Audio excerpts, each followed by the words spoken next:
right, come on in now. Let's speak about it. Let's do it. Part 6. Versatility Vision. Tupac Shakur, aka Makaveli. Let's get into this part 6. Alright, so the ordinary thinking person. Y'all think about that for a second. I done covered it, plenty of times or whatever, but I have to always bring myself back to that because that's what people usually do. They just ordinary thinkers. There's nothing wrong with it. I mean, you just have to actually go deeper into like whatever the situation is. The ordinary thinking person and how they think about certain situations. Perfect example. I remember a line from Men in Black, the first Men in Black, when Will Smith and Tommy Lee Jones was sitting at the bench before Will Smith was about to make his decision whether or not he wanted to join the Men in Black. Will Smith said, well, people are smart, they can figure it out. He said, no, people are dumb. The individual is smart, and you know that. And he was silent after that. So that's the way I feel. People are dumb, stupid, but the individual is smart. They're intelligent. I mean, collectively, that's what it means. Collectively, we're stupid. We're dumb because it's like we have to rely on somebody else's testimony, or we have to sit there and pretty much, well, I like what you said, so I'm gonna go along with that. Fuck doing my own research and fuck coming up with my own statistics and conclusions or whatever have you. I'm not gonna think for myself. But the individual will go into that motherfucker, unlock it any way they can. They won't give up, and they will keep on trying. They'll keep on trying until it satisfies them. But then after that, after you get to one spot, you want more. Kind of like a video game. When you get to a video game, a certain level, you couldn't pass it. He's like, fuck, I'm going to be here forever. I ain't going to never pass this motherfucker. You get past it. You want more. I need more. I need to, until this game ends. Kind of like that goddamn Candy Crush and them little app games and everything. The shit never ends. You keep moving and moving and moving. That shit never ends. That's what information and knowledge and wisdom, all that stuff. I know a lot of people say, you don't confuse education with knowledge and wisdom and everything like that, which in most parts is true. In most parts it is true.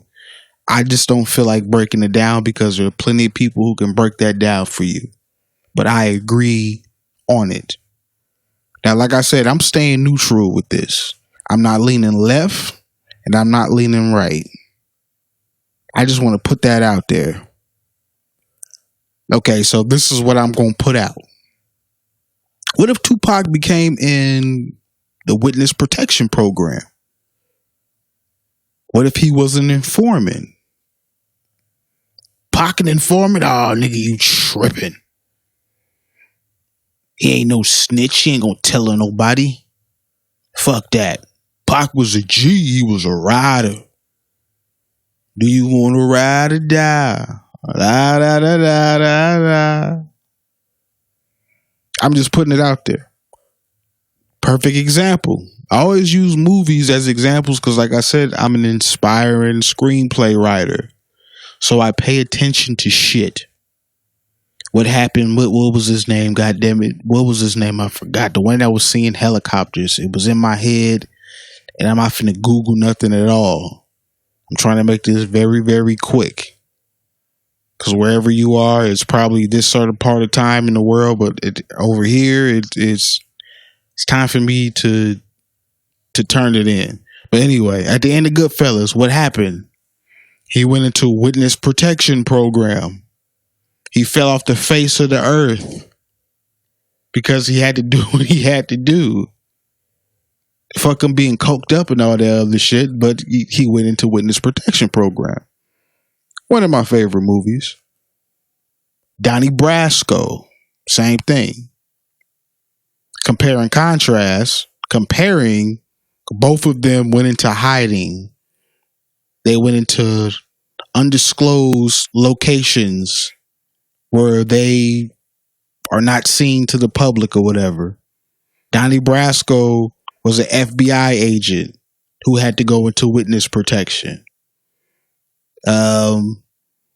What's his name from Goodfellas? He wasn't. He was a regular dude. He had to go into witness protection. So just think about that. And people only accept the truth when they like it.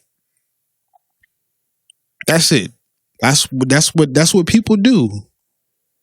There's no hiding it. I mean, it's clear and it's relevant. That's what people do. For example, sports. Let's talk sports for a second. Michael Jordan is the best of all time.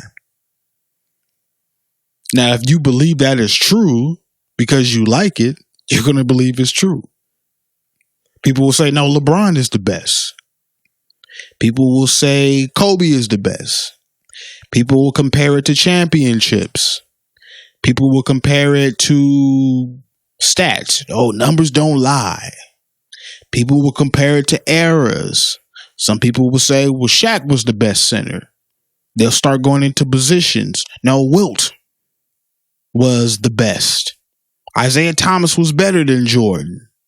People will go into all these scenarios and compound all of this information to their likeness to say who is the best. And then once they do that, they're not going to be neutral about it. They're only going to accept it because they like it. I mean, come on now. You can't fight with that. You can't fight. You can't argue with that. So in the last part, I was talking about Suge Knight, and I was talking about how, there's different videos. I'm not going to go through it. You can just Google and look on YouTube and any other media source that, I remember Suge Knight was drunk. He had the Compton shirt on. That nigga was drunk. You know how they say, the old saying is when people are drunk, they tell the truth. And he's like, Pac not dead, nigga. Use your head, son. Pac not dead.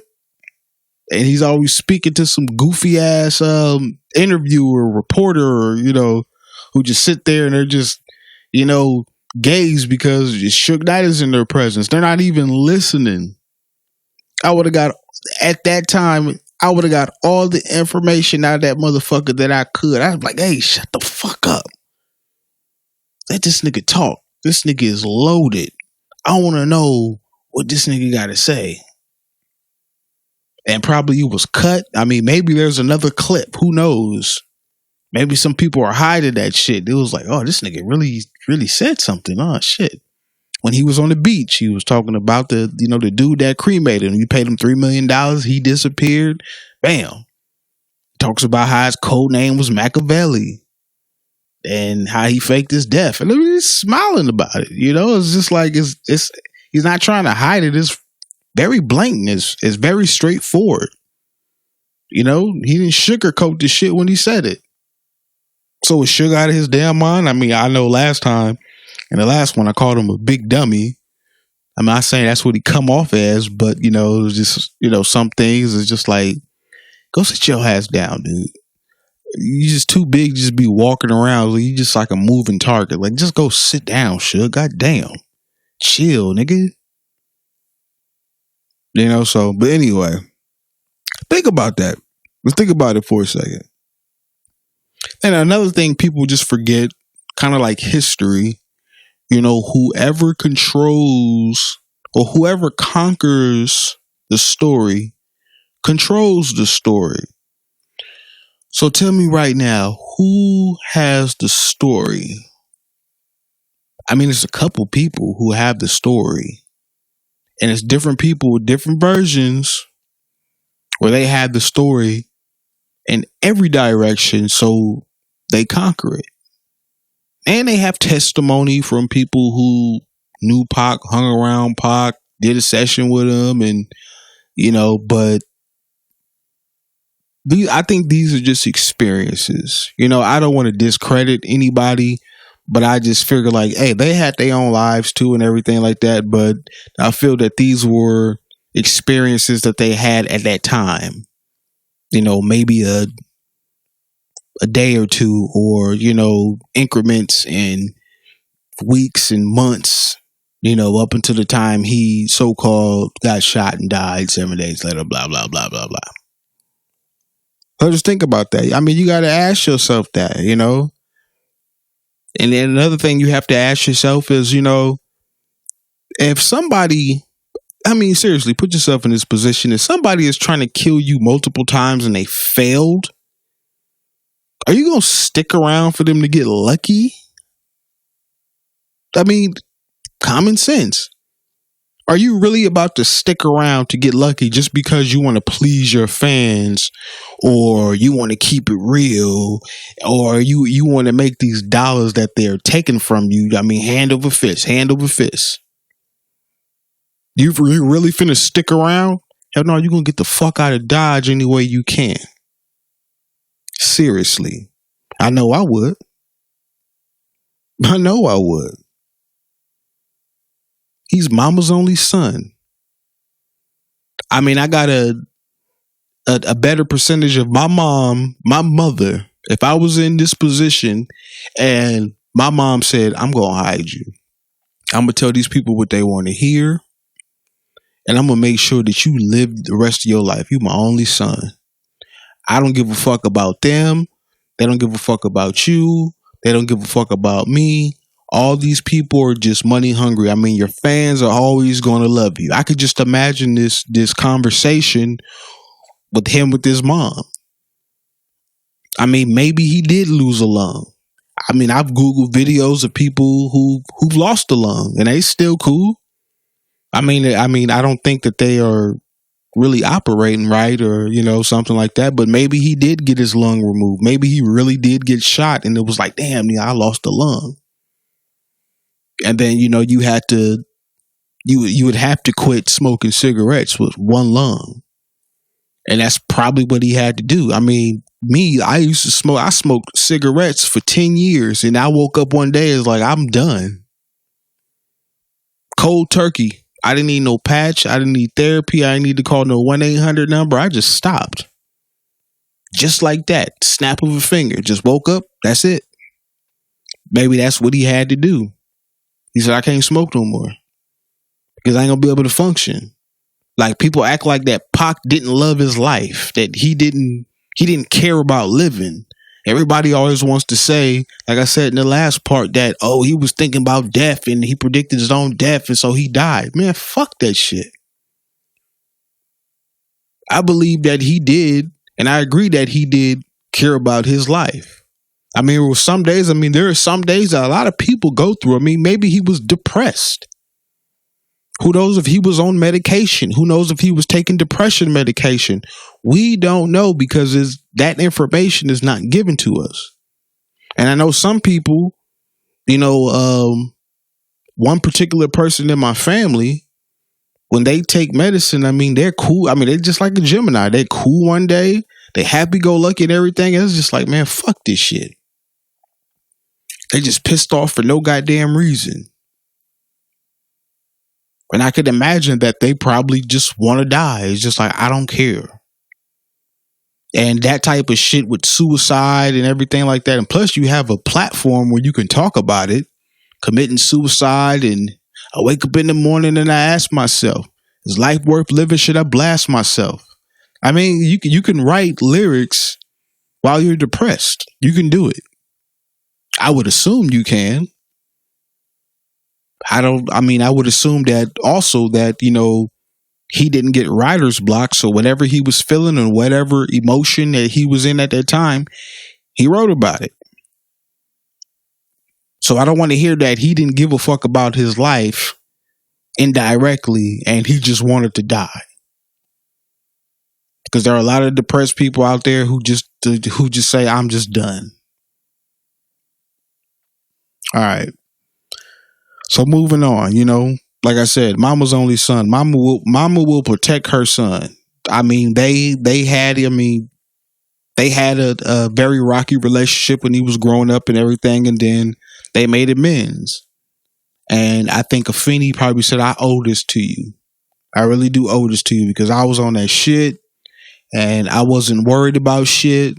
So if I could do anything to help you live your life, I will do it." I could just see that conversation. So I'm going to tell these people what they want to hear so you can be at peace. I can imagine a mother who really loves her child and really wants to help her child after all those years that they missed. I mean, you see it if you watch court shows, you see it on Judge Mathis, especially Judge Mathis. I did this. I was doing that. I was on heroin. I was on crack. I was on drugs and I wasn't worried about shit. So I'm going to do what I can to mend this and I'm going to save you. That's some deep shit right there. So you got to think about that shit for a second. And I don't mean think about it for a day. I don't mean think about it for a week or a month or a year. You really got to think about that shit.